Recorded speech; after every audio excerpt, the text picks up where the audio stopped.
برق الوله للشاعر الواعد صالح عمر حسين أبو الناخبي، أداء مراد النهمي، تنسيق أبو بيان المهل، مونتاج هاني العمراني. قال أبو ناخب حنيني للوطن،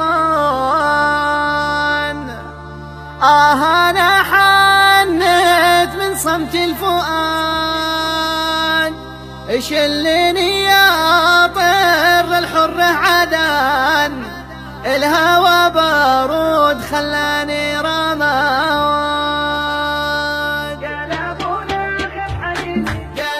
ناخب حنيني للوطن، أنا حنيت من صمت الفؤاد، شلني يا طير الحر عدن، الهوى بارود خلاني رماد. شوشي يا راسي ويا الهجوس غان، أسألك بالله شي له يا مراد، سمع المحبوب منسوع السيان، ما تهديني سوى ضرب الزناد، شلني يا طير للحر عدن، الهوى بارود خلاني رماد. قلبي الهايم على جمر الشجر، ينثر الأشواق في ديره وواد، لا سمع صوت المتلفن رنحان، في الوطن غاية فؤادي والمراد. قال أبو ناخب حنيني للوطن، أنا حنيت من صمت الفؤاد، شلني يا طير للحر عدن، الهوى بارود خلاني رماد. ما عليه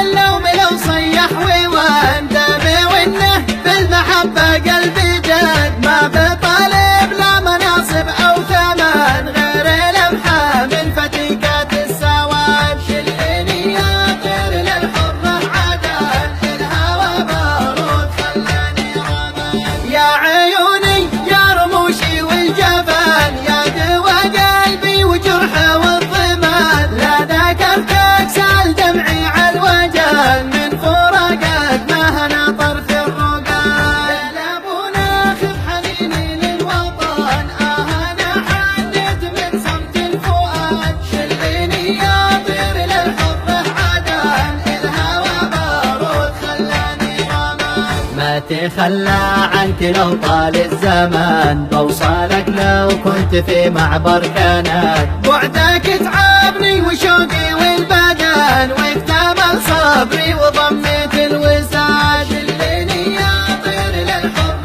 عدن، الهوى بارود خلاني رماد. داخلي أصبح مكانك والسكن، واعتلى بالحب شانك والوداد، جود من جودك وبشراك الثمن، قبل ما يوصل جفافك والشداد.